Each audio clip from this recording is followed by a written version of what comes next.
وہ اس بات کی گواہی دیں گے، اور صرف والد محترم نہیں بلکہ دادا جان بھی مولانا غلام اللہ سے کس قدر پیار کیا کرتے تھے۔ ہمارا توحید کا بھی ایک رشتہ ہے، ہمارا اسلام کا بھی ایک رشتہ ہے، اور ہمارے مشترکات بھی ہیں۔ جس طرح اس ممبر سے، اسٹیج سے مولانا عطا اللہ بندیالوی دفاع صحابہ کے لیے آواز اٹھاتے ہیں، ہمارا بھی خون بڑھ جاتا ہے۔ جس طرح وہ دفاع ختم نبوت کے لیے آواز اٹھاتے ہیں، اللہ کے فضل و کرم سے ہم شانہ بہ شانہ، قدم بہ قدم ایک ہی صف میں، ایک ہی قبیلے میں ان باطل قوتوں کے خلاف کھڑے ہیں۔ اسی طرح میں مولانا حلیق الرحمان صاحب اور معزز جتنے بھی مہمان سٹیج پہ بیٹھے ہیں، سب کا فردن شکر گزار ہوں کہ انہوں نے مجھے آپ سے ہم کلام ہونے کا موقع عنایت فرمایا۔ معزز سامعین گرامی قدر، یہ ممبر دلائل کا ممبر ہے، یہ سٹیج خطیب کا سٹیج بھی ہے، اور دلائل اور براہین کی الغار لیے ہوئے مولانا عطا اللہ بندیالوی صاحب کو آپ مختلف نکات پیش کرتے ہوئے سنتے ہیں۔ آج چند باتیں انہی کی بات کو آگے بڑھاتے ہوئے آپ کے سامنے رکھنی ہے۔ آج دکھ اور افسوس کی بات ہے کہ ہماری جو نئی نسل ہے، جو یونیورسٹیز اور کالجز میں پڑھتی ہے، وہ ہم سے یہ سوال کرتی ہے کہ یہ مرزا غلام احمد قادیانی ایک مذہب کا نبی ہے، آپ اس کے خلاف کس طرح کے الفاظ بولتے ہیں؟ آپ اس کو دجال کہتے ہیں، آپ اس کو کذاب کہتے ہیں، وہ ایک امت کا نبی ہے، کچھ الفاظ کو نرم کیا کیجیے۔ میرے بھائیوں، یہ مغالطہ، یہ فلسفہ دکھ کی بات ہے کہ ہمیں نوجوان نسل کو سمجھانا پڑ رہا ہے۔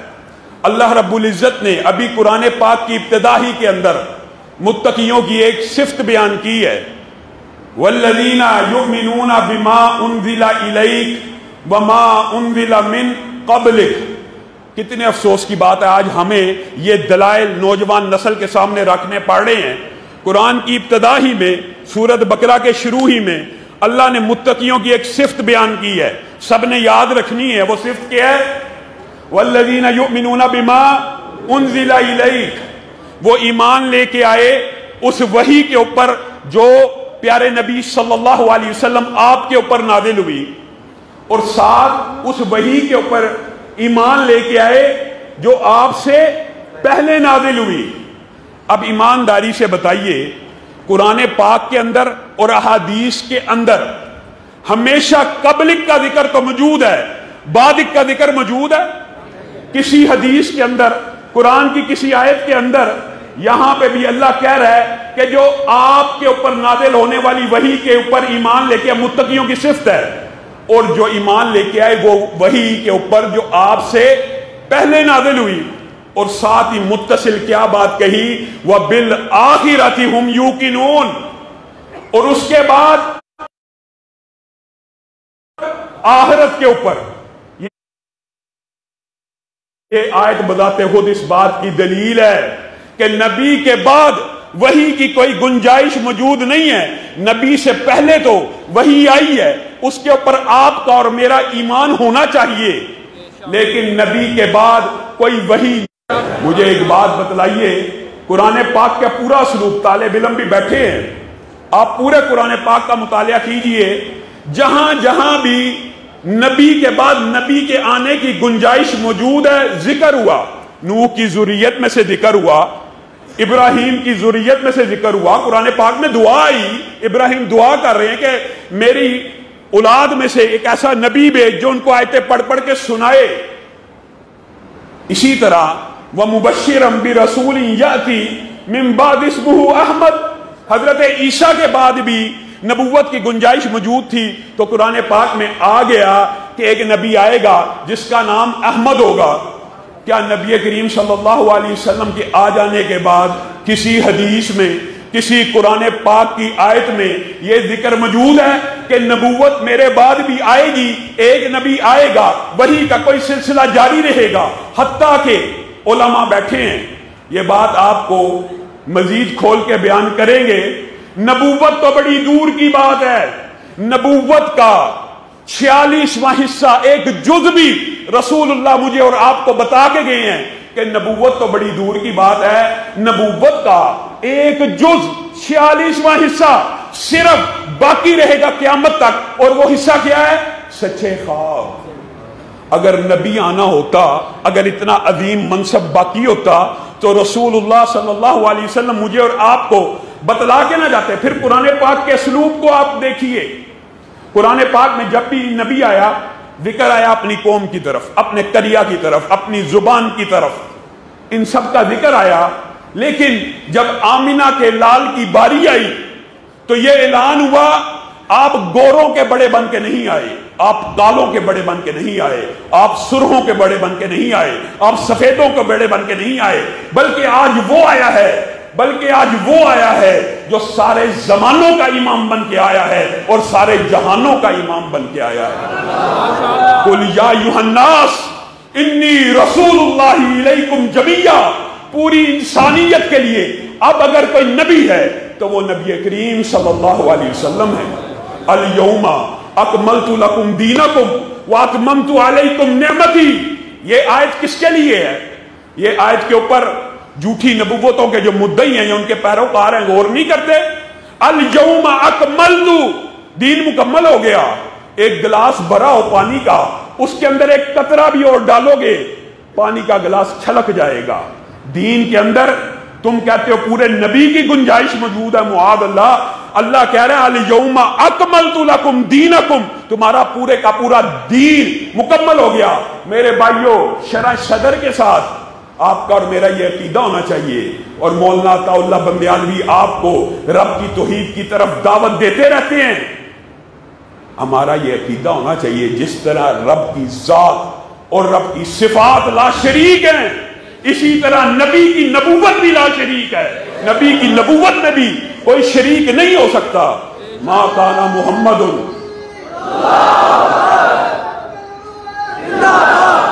ما کان محمد ابا احد من رجالکم ولکن رسول اللہ وخاتم النبیین۔ مجھے بات بتائیے، اس آیت میں رسول اللہ صلی اللہ علیہ وسلم کو یہ بات بھی پتہ چل گئی تھی کہ میں کسی بالغ بچے کا باپ نہیں بن سکوں گا، کیونکہ اللہ تعالیٰ نے قرآن پاک میں یہ کہہ دیا ما کان محمد ابا احد من رجالکم، آپ مردوں میں سے کسی کے باپ نہیں بنیں گے۔ اس سے مراد یہ ہے کہ آپ کا کوئی بچہ بھی بلوغت کو نہیں پہنچے گا۔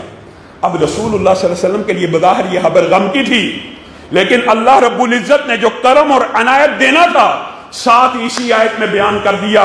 کہا آپ مردوں میں سے کسی کے باپ تو نہیں بنیں گے، لیکن آپ کے سر کے اوپر ختم نبوت کا ایسا تاج رکھا جائے گا کہ آپ سید ولد آدم بن جائیں گے، آپ فخر انسانیت بن جائیں گے۔ اور نبی کریم صلی اللہ علیہ وسلم پوری کائنات کے اندر آخری نبی ہیں۔ اس کی دلائل صرف قرآن میں نہیں ہیں، اس کے دلائل احادیث میں بھی موجود ہیں۔ ایک ترجمہ وہ ہے جو جھوٹے نبی کا، جھوٹی نبوت کا دعویٰ کرنے والے کرتے ہیں، اور ایک ترجمہ وہ ہے جو خود رسول اللہ صلی اللہ علیہ وسلم نے کیا۔ خاتم النبیین کا مطلب یہ کہتے ہیں معاذ اللہ نبی تراش مہر، اس بات کا بھی میں جواب دوں گا۔ اور ایک ترجمہ وہ ہے جو رسول اللہ صلی اللہ علیہ وسلم نے کیا، اِنَّا مثلی ومثل الانبیاء من قبلی کمثلی رجل بنا بیتا فاجملہ واحسنہ۔ میری اور میرے سابقہ انبیاء کی مثال ایسی ہے اس بندے کی طرح کہ جس نے گھر بنایا اور اس کو بڑا خوبصورتی سے مزین کیا، اس کو آراستہ اور پراستہ کیا، الا موضع لبنہ، لیکن ایک اینٹ چھوڑ دی۔ فجئت انا واتممت تلک اللبنہ۔ وہ محل کے ارد گرد لوگ پھرتے ہیں اور تعجب کا اظہار کرتے ہیں یہ کتنا خوبصورت محل ہے، لیکن اس کے اندر ایک اینٹ کی جگہ خالی ہے۔ کیا رسول اللہ نے کہا 2 اینٹوں کی جگہ خالی ہے؟ کتنی اینٹوں کی جگہ خالی ہے؟ ایک اینٹ کی جگہ خالی ہے۔ فجئت انا واتممت تلک اللبنہ، پس میں آ گیا اور میں ہی وہ آخری اینٹ ہوں۔ آج کے بعد کوئی یہ بندہ دعویٰ کرے نبی کے بعد کہ میں نبی ہوں تو یا تو اس کو ایک اینٹ اور نکالنی پڑے گی، معاذ اللہ کسی نبی کا حق کھانا پڑے گا، یا تو اینٹ کے اندر 2 کی جگہ خالی ہوتی تو پھر تو کوئی نبوت کا دعویٰ کرتا بات بن سکتی تھی. جب اینٹ بھی ایک ہی خالی ہے اور رسول اللہ صلی اللہ علیہ وسلم نے آ کے کہہ دیا میں ہی وہ آخری اینٹ ہوں، تو پھر کس نے جرت دی؟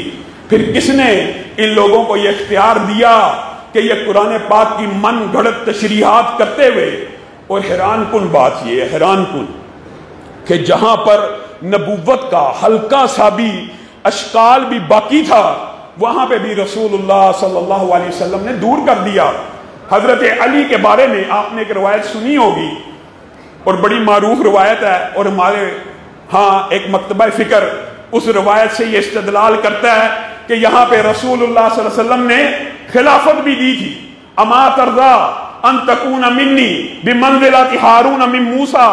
علی کو کہا، آپ کو یہ سارا واقعہ پتا ہوگا کہ حضرت علی کو ایک غزوے میں رسول اللہ صلی اللہ علیہ وسلم چھوڑ گئے اپنے پیچھے اور کہا آپ نے مدینہ کی نگرانی کرنی ہے. منافقین میں سے بعض لوگوں نے کہا اچھا گرمی بڑی ہے، ہاں جنگ بڑا میدان بہادری کا ہے، اچھا آپ کو اس لیے پیچھے آپ کے دل کو چوٹ لگی. حضرت علی رسول اللہ صلی اللہ علیہ وسلم کی بارگاہ میں پہنچ گئے، یہ کیا لوگ مجھے کہتے کیا میں بزدل ہوں؟ یہ کیسی بات ہے؟ تو رسول اللہ صلی اللہ علیہ وسلم نے آپ کو ایک بشارت اور خوشخبری سنائی اور آپ کا دل بھی رکھا. اما ترضا ان تکون منی، کیا تو اس بات پہ راضی نہیں ہے علی کہ تیرا میرا آپس میں ویسا ہی رشتہ ہو جیسا کہ موسیٰ اور ہارون کا رشتہ ہے؟ یہاں سے ایک بات اشکال پیدا ہو سکتا تھا، کیا کہ موسیٰ کے بعد ہارون بھی نبی ہیں، لیکن رسول اللہ صلی اللہ علیہ وسلم نے یہاں بھی اشکال کو رفع کر دیا. اے علی تو میرے ساتھ ویسا ہی ہے جیسے موسیٰ کے بعد ہارون تھے، الا انہ لا نبی بعدی، لیکن علی یہ بات یاد رکھی میرے بعد کوئی نبی نہیں آ سکتا. علی کا اشکال بھی دور کر دیا. اور جو ہمارے ہاں ایک فرقہ یہاں پہ جن کو بندیالوی صاحب بڑے پیار سے کیا کہتے ہیں، شین. بندیالوی صاحب کی میں تقریر سنتا ہوں تو اس میں شین کا جو ذکر ہے یہ وہی ہے. وہ فرقہ کیا کہتا ہے، اس حدیث سے یہ استدلال ہوتا ہے کہ حضرت علی جو ہیں وہ ان کو رسول اللہ نے خلافت دی. بات آئی ہے دلی طور پہ تو یہ بات بھی کر دیتا ہوں، اگر یہ حدیث خلافت کی بھی ہو، اگر یہ آپ کی دلیل ہے کہ یہ حدیث خلافت کی ہے، تو میرے بھائیوں ایک بات یہ دلیل آپ نے یاد رکھنی ہے ہمیشہ کے لیے. وہ کیا کہ حضرت ہارون حضرت موسیٰ کی زندگی میں فوت ہو گئے. یہ بات یاد رکھنی ہے. اس لیے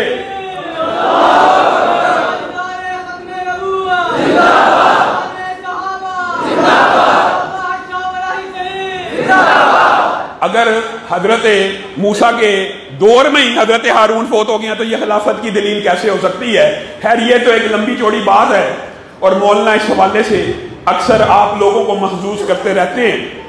میرے بھائیوں یہ جو نبوت ہے یہ ایک ایسا منصب ہے کہ اگر کوئی بندہ رسول اللہ صلی اللہ علیہ وسلم کے بعد یہ دعویٰ کرے کہ میرے اوپر وحی اتری ہے، من اظلم ممن افترى علی اللہ کذبا او قال اوحی الی ولم یوحى الیہ شیء، اللہ کہتا ہے اس سے بڑھ کر ظالم کون ہے جو اللہ پہ جھوٹ باندھتا ہے اور کہتا ہے کہ میرے پر وحی نازل ہوئی اور اللہ تعالیٰ نے اس کے اوپر وحی نازل نہیں کی ہوئی.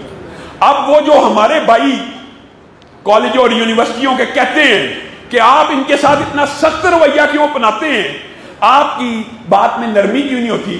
آپ ہر ایک سے، دیوبندیوں سے، بریلویوں سے، ہر ایک سے پیار سے بات کرتے ہیں. قادیانیوں کی بات آتی ہے آپ ذرہ برابر رعایت نہیں کرتے. اور میرے بھائیوں یہ کوئی میرا نہیں، یہ کوئی بندیالوی صاحب کا عقیدہ نہیں ہے، یہ کوئی میرا اور بندیالوی صاحب کا منہج نہیں ہے، یہ منہج ہے تو رسول اللہ صلی اللہ علیہ وسلم کا منہج ہے. انہوں نے کیا کہا تھا؟ رسول رحمت ہے نا، آپ سے بڑا ہلاک کسی کا ہو سکتا ہے؟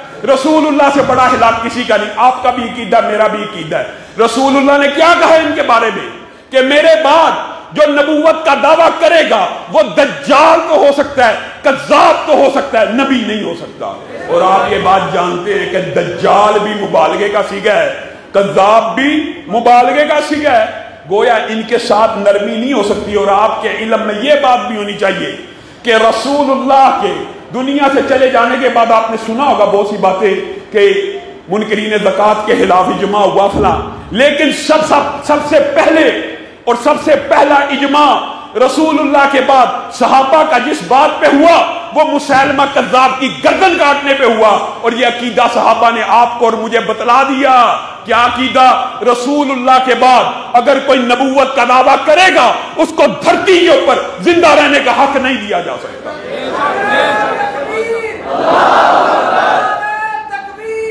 لیکن یہ بات بھی سمجھنے کی ضرورت ہے میرے بھائیو، یہ حق آپ نے اور میں نے اپنے ہاتھ سے استعمال نہیں کرنا، یہ حق اسلامی ریاست کا ہے کہ کوئی بھی نبوت کا دعویٰ کرے اس کی گردن کو تن سے جدا کرے، اور صرف اس کی گردن کو تن سے جدا نہیں کرنا، یہ بھی اسلامی ریاست کا فرید ہے کہ ان مرتدوں کو بھی یا جلا وطن کریں یا تحقیق کر دیں۔ اور حضرت ابو بکر کی قیادت میں آپ نے وہ عظیم الشان جنگ کا سارا منظر پڑا ہوا، 40,000 آج کل کا کوئی مفکر یا فلاسفر ہوتا نا تو وہ پتہ کیا کہتا ہے، جس طرح آج کل کہتے ہیں نرمی کرو، اور مسیلمہ کذاب کے بارے میں صحیح سند سے یہ بات ملتی ہے کہ جب اس کا مؤذن بھی اذان دیتا تھا تو کہتا تھا اشہد ان محمد رسول اللہ، اس کا مؤذن بھی یہ بات کہتا تھا۔ آج کل کا کوئی مفکر ہوتا یار وہ تو رسول اللہ کا رسول مانتے ہیں، یار یہ احمدی تو قادیانی مردئی بے ایمان یہ تو رسول اللہ کا رسول مانتے ہیں، یہ وہی فلسفہ ہے۔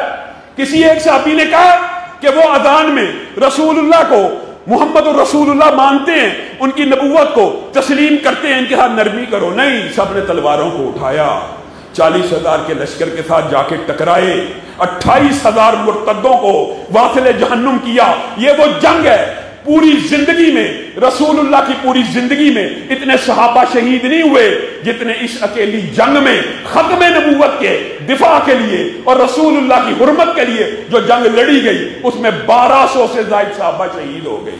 آپ کو اور مجھے یہ عقیدہ دیکھے گئے ہیں، ہم صحابہ کا نام لیوا ہے، ہم کیسے برداشت کریں؟ اور حیران کن بات یہ ہے، یہ بھی بڑی عجیب بات ہے، اور جو بات وہ دلائل کے دنیا میں دیتے ہیں کہ خاتم النبیین کا مولویوں نے ترجمہ غلط کیا ہے اور رسول اللہ کے ترجمے کو مانا نہیں کہ لا نبی بعدی، اس کا ترجمہ یہی ہے۔ اور رسول اللہ صلی اللہ علیہ وسلم اساکر میں بھی ابن اساکر میں بھی ایک روایت ملتی ہے کہ جب معراج کی رات میں رسول اللہ صلی اللہ علیہ وسلم آسمانوں پہ گئے تھے تو حضرت آدم نے جبریل امین سے پوچھا تھا یہ کون ہے؟ تو انہوں نے کیا کہا تھا؟ آخر ولدک من الانبیاء، آپ کے اولاد میں سے، نبیوں میں سے آخری نبی، آپ کے بیٹوں میں سے جو آخری نبی ہے یہ ہے، یعنی لا نبی بعدی۔ وہ کہتے ہیں قرآن پاک کی اس آیت کا ترجمہ نہیں ہے۔ اچھا یہ آپ کا ترجمہ کیا ہے؟ یہ دلیل بھی آپ نے آج کے بعد یاد رکھنی ہے۔ خاتم النبیین کا ترجمہ نبی تراش مہر، ایسی مہر جو نبیوں کو تراشتی ہو۔ آپ نے ان سے صرف 2 سوالات کرنے ہیں، وہ کیا کہ مرزا غلام احمد قادیانی سے پہلے رسول اللہ سے لے کر مرزا غلام احمد قادیانی تک کیا کوئی نبی آیا درمیان میں جس کے اوپر آپ ایمان لاتے ہیں؟ کہیں گے نہیں۔ اب مرزا غلام احمد قادیانی سے لے کر قیامت تک آپ کے ہاں خلافت ہے یا نبوت بھی چلتی رہے گی؟ وہ کیا کہیں گے؟ خلافت چلے گی، نبوت نہیں چلے گی۔ اگر تو ترجمہ ان کا بھی مان لیا جائے تو بھی غلط ہے۔ کیوں؟ لفظ کیا خاتم النبیین، اور نبی جمع ہے، اور بندیالوی صاحب آپ کو بتا چکے ہیں عربی میں جمع کم از کم کہاں سے شروع ہوتی ہے؟ 3 سے۔ 2 کے لیے الگ ڈائی ہے، یہ 3 سے۔ اگر تو اس کا ترجمہ نبی تراش مہر ہے تو ساری دنیا کے قادیانی مل جائیں اور 3 نبی ثابت کر کے دکھائیں جن کے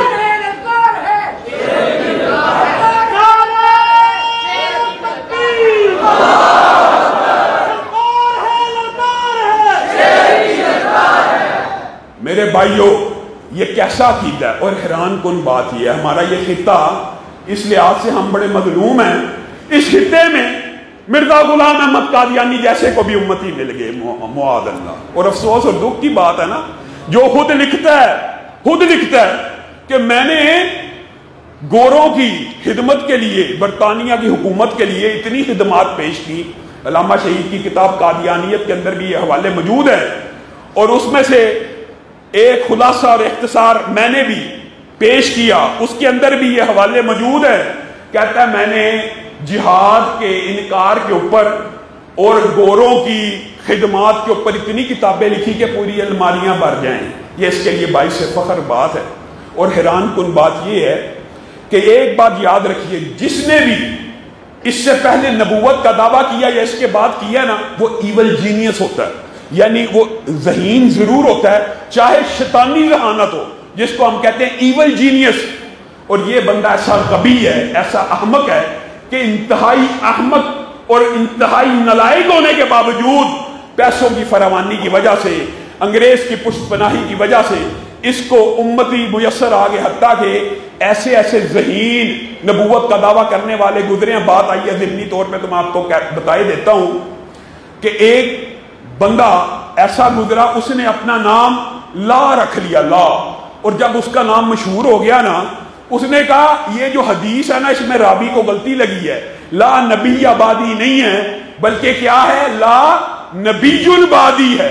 مبتدا خبر بنا دی اور کہا یہ خبر ہے کہ لا نامی نبی آئے گا. پہلے اپنا نام لا مشہور کیا اور کیا کہا، لا نبی البادی حدیث تھی، یہ راوی نے غلطی کی، یہ لا نبی آبادی کا تھی، میں ہی وہ لا ہوں. اسی طرح ایک شخص آپ نے پڑھا ہوگا، خلیفہ ہارون الرشید کے دور میں ایک بندے، نوح نامی بندے نے دعویٰ نبوت کیا. اس سے پوچھا گیا تیرے پاس کیا دلیل ہے نبوت کی؟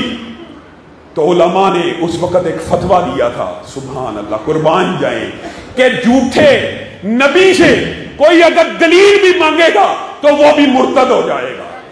لیکن صرف مناظرانہ انداز میں کسی کو بات سمجھانے کے لیے ان سے دلائل پوچھے گے کہ تو جو کہتا ہے میں نبی ہوں، کہا وہ قرآن پاک کی جو آیت ہے نا کہ 50 برس کم 1000 نو دنیا میں رہے، تو وہ باقی 50 برس میں پورے کرنے آ گیا. ایک عورت تھی ایول جینیس، اسی طرح کہنے لگی کہ لا نبی آبادی تو ہے، لا نبیت آبادی تو نہیں ہے نا. تو میں عورت ہوں، اور کہنے کا مطلب یہ ہے کہ ذہین لوگوں نے نبوت کے دعوے کیے، ایول جینیس. اور یہ ایسا غبی ہے، اپنی طرف سے نہیں کہہ رہا، ایک حوالہ ذمہ داری ہے میری اور میرے نائبین مولانا ارشد بیگم کوٹی سمیع اللہ شاہد، حتیٰ کہ بندیالوی صاحب بھی ذمہ دار ہیں حوالہ دینے کے. یہ کہتا ہے کہ ماشاءاللہ اپنے بارے میں خود بیان کر رہا ہے کہ میں ایک جیب میں گڑ کا ڈیلا رکھ لیتا تھا اور ایک جیب میں مٹی کا ڈیلا رکھ لیتا تھا، اور مٹی کے ڈیلے سے استنجا کیا کرتا تھا، اور جب واپس جا رہا ہوتا تھا تو کئی مرتبہ گڑ کی جگہ مٹی کا ڈیلا منہ میں ڈال لیتا تھا. بتائیے، یہ اس کی کل عقل ہے. کہتا ہے جب میری شادی ہوئی تو میں شادی کے قابل نہیں تھا، لیکن ابھی 6 مہینے نہیں تھے گزرے کہ بچہ پیدا ہو گیا. علامہ شہید نے اس بات کا جواب دیا تھا اور کہنے لگا یہ میرا معجزہ ہے، ابھی 5 ماہ نہیں تھے گزرے، بچہ پیدا ہو گیا، اور جب میری شادی ہوئی میں شادی کے قابل نہیں تھا، یہ میرا معجزہ ہے. اس سے معجزے پوچھے گئے، اس نے کہا سارے نبیوں کے معجزے ایک طرف، مجھ اکیلے کے 50,000 معجزات ہیں، ان میں سے ایک معجزہ یہ بھی ہے. تو علامہ شہید نے یہ بات کہی تھی، یہ معجزہ تیرا نہیں ہے، تیری بیوی کا، اور اس کا باپ اگر کوئی ہے تو حکیم نور الدین ہے، کیونکہ اس کی بیوی نے خود لکھا، کتاب میں موجود ہے کہ بیوی تو میں مرزا غلام احمد قادیانی کی ہوں، لیکن حکیم نور الدین صاحب لونڈی تو میں آپ کی ہوں. معاذ اللہ. یہ وہ نبی ہے؟ کیا یہ خاندان، کیا اس طرح کا خاندان، کیا یہ نبیوں کی خصائل ہوتے ہیں؟ پھر کیسا بدزبان آدمی ہے. کہتا ہے ہر بندے نے میری نبوت کا یقین کیا سوائے معاذ اللہ طوائفوں کے، اور وہ جو لفظ ہیں جو ہم سٹیج پہ کہہ ہی نہیں سکتے، بدکارہ عورتوں کے علاوہ، اور گندا لفظ یوز کر کے کہتا ہے طوائفوں اور فلانیوں اور فلانیوں کے بچوں نے صرف میری نبوت کا انکار کیا. بندہ اس کا عقل سے پوچھے، نبوت کا انکار تو میں اور تو کر رہے ہیں، اس میں اس ماں کا کیا قصور ہے؟ یہ کیسا بد عقل آدمی ہے. اور اس نے گستاخی کی بھی کوئی قبیل نہیں چھوڑی. معاذ اللہ حیران رہ جائے. اویئرنیس نہیں ہے، لوگوں کو پتہ نہیں ہے. کہتا ہے میری شہر ہر وقت کربلا میں ہے، اور حسین جیسے 100 معاذ اللہ میں اپنے گریبان میں لیے پھرتا ہوں. تم مردہ علی کی کیا بات کرتے ہو؟ میں زندہ علی تمہارے اندر موجود ہوں. پھر اس بدبخت نے حضرت فاطمہ کی ایسی توہین کی ہے. کیا کہتا ہے بک بک کرتے ہوئے کہ حضرت فاطمہ نے مجھے اپنے قریب کیا، مجھے اپنے قریب کیا، یہاں تک کہ میرے سر کو اپنی ران پہ رکھا. اور بدبخت نے حرزہ سرائی کرتے ہوئے کہا، اور حضرت فاطمہ نے مجھے سب کچھ دکھا دیا. یہ ملعون آدمی اس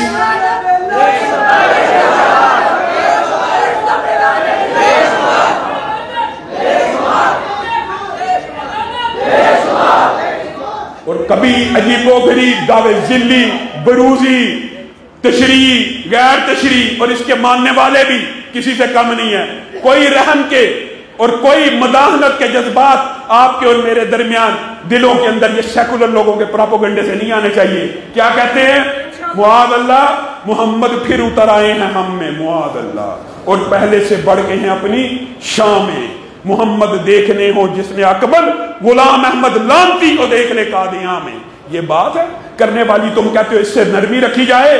میں حکومت سے بھی، اداروں سے بھی یہ بات کہنا چاہتا ہوں کہ اگر ایک پیپسی بنانے والی کمپنی، ایک کوکو کولا بنانے والی کمپنی اگر کوئی جعلی ٹیگ لگا کے بیچتا ہے، آپ اس کے خلاف پرچے کرتے ہیں، تو یہ اسلام کا اور مسلمانوں کا جعلی ٹیگ لے کے کیوں کر ہمارے درمیان میں پھر سکتے ہیں؟ جبکہ پاکستان کے آئین میں لکھا ہے، آئین اور قانون میں لکھا ہے، یہ اپنے آپ کو مسلمان نہیں کہہ سکتے، اپنی عبادت خانے کو مسجد نہیں کہہ سکتے، اپنے دفن خانے کو قبرستان نہیں کہہ سکتے، اذان نہیں دے سکتے.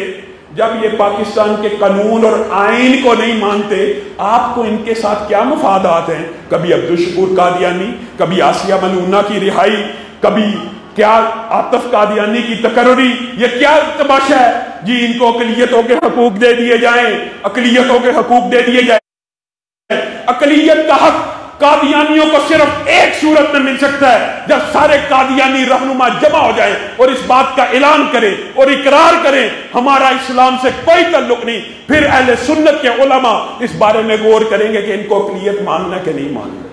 اگر یہ کہیں گے کہ ہم مسلمان ہیں تو پھر ہر عالم کا یہ فتویٰ ہے تو مسلمان نہیں ہے بلکہ تو مرتد ہے اور تجھے اقلیتوں کے حقوق نہیں دیے جا سکتے. یہ عجیب بات ہے کہ ان کو اقلیتوں کے حقوق دے دو، اقلیت کے طور پہ قبول کر لو. کیسے قبول کر لیا جائے؟ اقلیت کافر ہوتی ہے، اقلیت اپنے آپ کو مسلمان کلیم نہیں کرتی. یہ ٹیگ بھی اسلام کا لگائیں. جعلی بوتل بکنا تو پاکستان میں جعلی کوکو کولا کا کوئی ریپ گھر میں بنا کے لگا کے بیچ سکتا ہے، پیپسی کا بیچ سکتا ہے. تو یہ اسلام کا ٹیگ اتنا ہی سستا ہو گیا کہ جو مرضی لگا کے پھرتا رہے اور کوئی اس کو پوچھنے والا نہ ہو. یہ ہماری کمزوری ہے. لیکن جس طرح 73 کے اندر 77 کے اندر علماء نے ختم نبوت کے لیے قربانیاں دی، میں آپ لوگوں سے بھی وعدہ لینا چاہتا ہوں کہ جب بھی ضرورت پڑی میدان عمل میں نکلنے کے لیے تیار ہوں. میرے بھائیوں یاد رکھو، جس طرح ہمارا یہ عقیدہ ہے کہ ختم نبوت کا ہر منکر کافر اور مرتد ہوتا ہے، اس سے کسی قسم کی کوئی روح رعایت نہیں ہو سکتی، اسی طرح حدیث کے مطابق ہمارا یہ عقیدہ ہے. اور حدیث آپ سن لیں، کیا اگر کوئی اپنے مسلمان بھائی کو کافر کے حدیث سنی ہوئی ہے نا تو دونوں میں سے ایک کافر ہو جاتا ہے. حدیث پکی ہے نا، سنی ہوئی ہے کہ اگر کوئی مسلمان کسی دوسرے مسلمان کو کافر کہے تو یا کہنے والا کافر ہے یا جس کو کہا گیا ان دونوں میں سے ایک کافر لازمی ہو گیا. اور ہمارے بدقسمتی کی بات ہے اس خطے میں ایسے لوگ بھی موجود ہیں جو کسی عام مسلمان کو کافر نہیں کہتے بلکہ کس کو کہتے ہیں؟ معاذ اللہ ابو بکر بے ایمان ہو گئے، معاذ اللہ عمر کا ایمان نہ رہا، معاذ اللہ.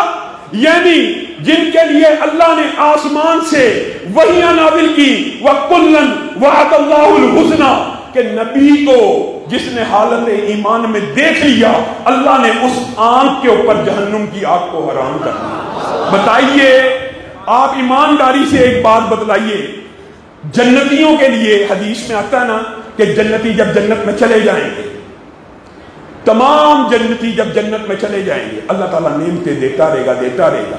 پھر بالآخر پوچھے گا جنتیوں کے سال میں ہو، جنتی کہیں گے ہر چیز تو مل گئی، حوریں، غلمان، کھانا، دیدار، ہر چیز تو ہو گیا. تو اللہ تعالیٰ اس وقت کہے گا وَرِضْوَانٌ مِّنَ اللَّهِ اکبر.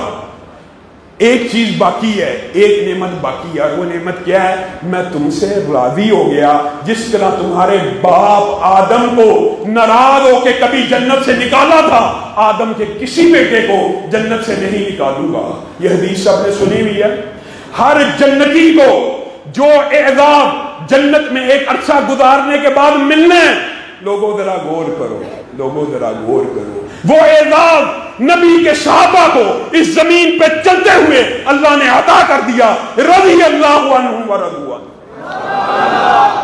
وہ جو جنت میں سب سے آخر میں ملنا تھا وہ صحابہ کو زمین کے اوپر چلتے پھرتے عنایت کر دیا۔ رسول اللہ صلی اللہ علیہ وسلم نے کہا اللہ تعالیٰ نے سب سے خوبصورت دلوں کو ٹٹولا، ان میں سے سب سے عمدہ جس دل کو پایا اس کے سر پہ تاج ختم نبوت رکھ دیا۔ اس کے بعد نبیوں کے بعد سب سے اعلیٰ اور افضل دلوں کو ٹٹولا، کسی کو میرا ساتھی بنا دیا، کسی کو میرا سسرالی رشتہ دار بنا دیا، کسی کو میرا صحابی بنا دیا۔ میں مولانا عطا اللہ بندیالوی کی موجودگی میں، علماء کی موجودگی میں ایک بات کا چیلنج ان قادیانیوں کو بھی کرنا چاہتا ہوں اور ان رافضیوں کو بھی کرنا چاہتا ہوں۔ دونوں کے چیلنجز فرق ہے۔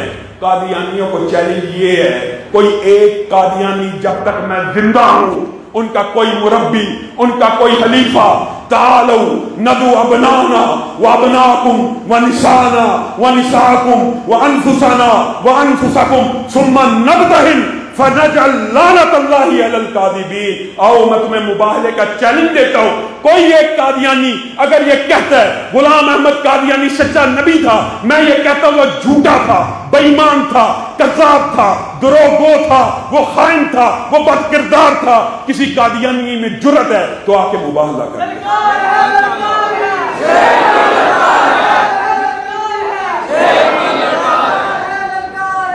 اسی طرح میں رافضیوں میں سے ان بدماشوں کو یہ چیلنج دینا چاہتا ہوں جو ابو بکر سے لے کر امیر معاویہ تک کسی صحابی کو جہنمی سمجھتے ہیں۔ میں یہاں پہ اعلان کرتا ہوں کہ نبی کا ہر صحابی جنتی ہے، ابو بکر سے لے کے معاویہ تک ہر صحابی جنتی ہے۔ آ جاؤ، کسی کے اندر جرأت ہے، میں مباہلہ کرنے کے لیے تیار ہوں، اور میرے ساتھی اور رفقا یہاں پہ بیٹھے ہیں، میں چلا بھی جاؤں گا، اس بات کے گواہ موجود ہیں۔ کسی رافضی میں، کسی قادیانی میں جرأت ہے تو ہمارے مباہلے کا چیلنج قبول کر لیں۔ جب دلائل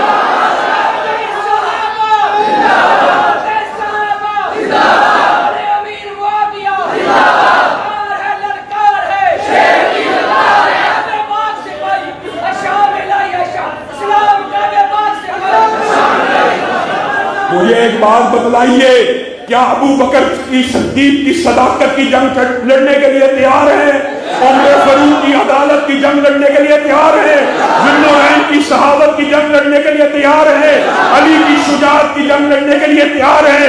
حسن و حسین کی سیادت کی جنگ لڑنے کے لیے تیار ہیں؟ اور سیدنا امیر معاویہ کی قیادت کی جنگ لڑنے کے لیے تیار ہیں؟ سبحان ربک رب العزت عما یصفون وسلام علی المرسلین والحمد للہ